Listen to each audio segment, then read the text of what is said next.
Hi, everyone, and welcome to another episode of Ancient Warfare Answers with me, Murray, your weekly escape from the real world to think about ancient warfare, as everyone should want to do. What I do here is, of course, attempt to answer your questions. Today's question is from Miles. Thank you, Miles. And, of course, you can ask us a question, send us a postcard, send us an email, comment on a previous video or podcast. You can back us on Patreon, one of three levels, Legionary, Optio, and Centurion, even get a copy of the magazine. You can listen to the big podcast, as we call it, that comes out once a month, and that's the Ancient Warfare podcast. You can also listen to the Ancient History podcast now, which is on the same site. Now, today's question from Miles is, what armour did Macedonian and late Hellenistic Phalangites wear if they were initially equipped with lighter armour? For example, linothorax. Did they wear heavier metal armor at later points in history? If not, do we know why? Okay. Gosh, many things to discuss in that and try and debunk some things without causing new controversies. So, linothorax is obviously a modern term to explain linen armor, which is a controversy in itself, which we won't get into. We'll just use that phrase for what appears to be a linen armor a linen thorax that the ancients would wear.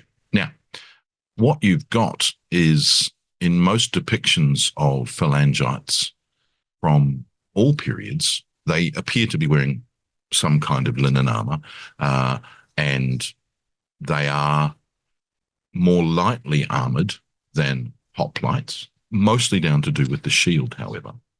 So the idea is that they are protected in their mass rather than massed ranks rather than individually. This, of course, proves to be their downfall one-on-one when they fight the Romans in the 2nd century BC. Prior to that, though, it seems that there doesn't seem to be a heavy armoring or a heavening. Is that even the word? A more heavily armored area or time. The weird thing is, of course, the greaves do come back. Greaves tend to drop out of hoplite panoplies just before the Peloponnesian War in the last quarter of the 5th century BC. They tend to come back in the 4th century, and they're being worn in the late 4th century. There's also an issue in terms of, whereas in the hoplite phalanx, what we tend to get is a lightening off of the armor in the Peloponnesian War. That doesn't seem to happen in the phalanx. And part of that is to do with the phalanx's organization.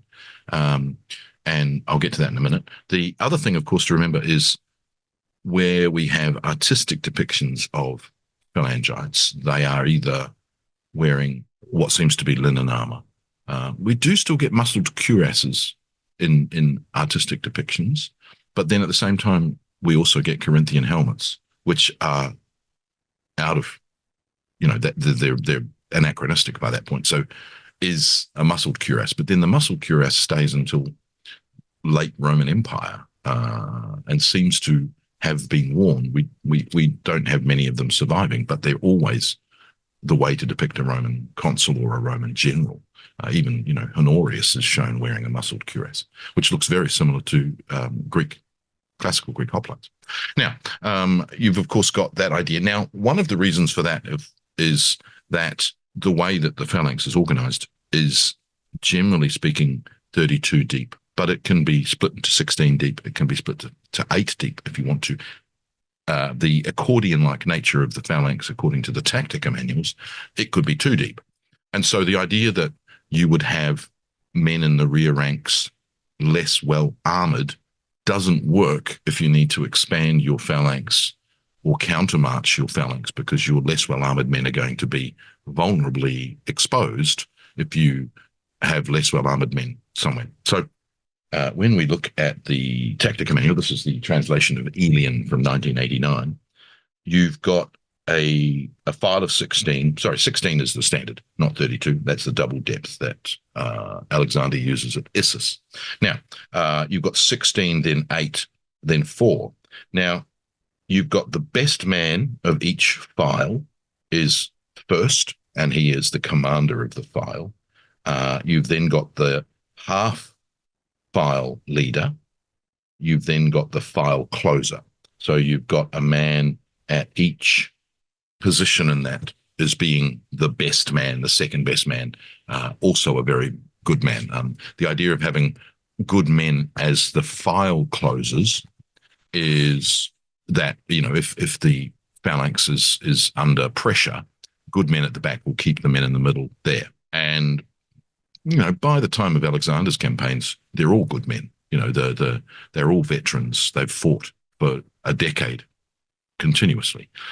So, but there is a system of promotion, and we can imagine, obviously, getting promoted into the hypaspists is one thing, but also being promoted to a file leader or a half file leader or a file closer is another way of showing the superiority and the evolution of each individual. And there's lots of opportunities for those in a Greek phalanx, Hellenistic phalanx file, shall we say. Now, when it comes to the definition of armour, it's most interesting because, where are we? Is it chapter 19? No, it's not chapter 19. It is chapter 12. The phalanx will be armed with the shield and spear.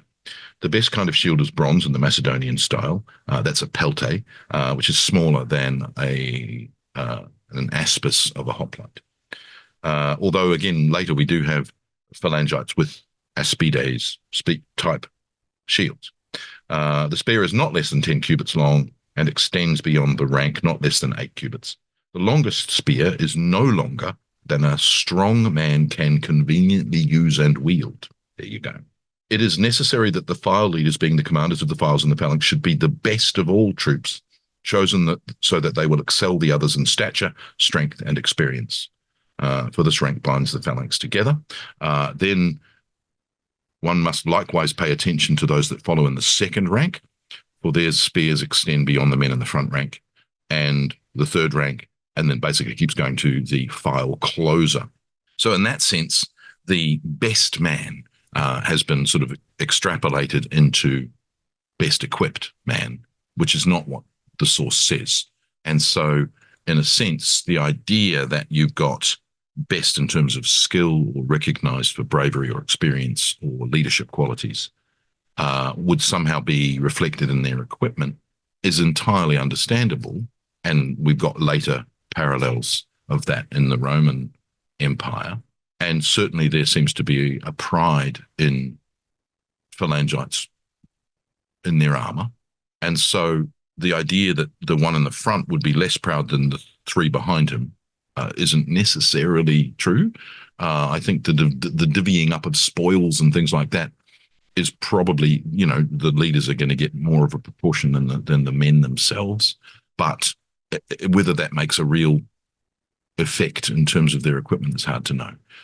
But we certainly get the idea that most of the phalangites are going to be armored in a similar manner because they're all going to be exposed to the same amount of risk in the flexibility of the phalanx. There isn't the sense of, if you're the 9th or 10th man in a file that's 16 men deep, you're never going to get into trouble because you've got 8 men in front of you and 4 men behind you. So, or more, 7 men behind you. So, that's not, doesn't seem to be borne out in the sources. And when we look at the iconography, the phalangites we are shown are either heroic, so they're naked, and that's tricky, or they are shown in linen armor with shields and helmets. And the interesting thing, like the hoplite, the definition of the hoplite is in the spear and the shield. So the definition of the phalangite is in the sarissa and the shield. So in that sense, no more is required, but all of them have it. And even though there is we're not sure of the uniform nature of Macedonian and Hellenistic helmet styles, chances are they're wearing different styles of helmet, which is a sort of a personal taste idea. The shields probably are similar in terms of their design. We don't know whether there's any kind of idea that they wear the same color or clothing. It's possible, but it would seem that most of them are armored in the same way. And that, takes care of that idea that even if you have to go to half rank or quarter rank, which is only 4 men deep, they're all armored in the same way, and they're not exposing less well-armored men to danger. And so I think that in that regard, there is armor that stays pretty solid. I don't think there's much evidence of more heavily armored phalangites later. We, of course, do get male armor coming in the 3rd century BC after the Celtic invasion, the Theophoroi with the oval shields, but also the Thoricitai who wear the male armor. But they seem to be like a heavier light troop. As far as I know, there's no male armored phalangite. Interesting. But I think that there's a sort of a accepted standard, and there doesn't seem to be a more heavily armored phalangite.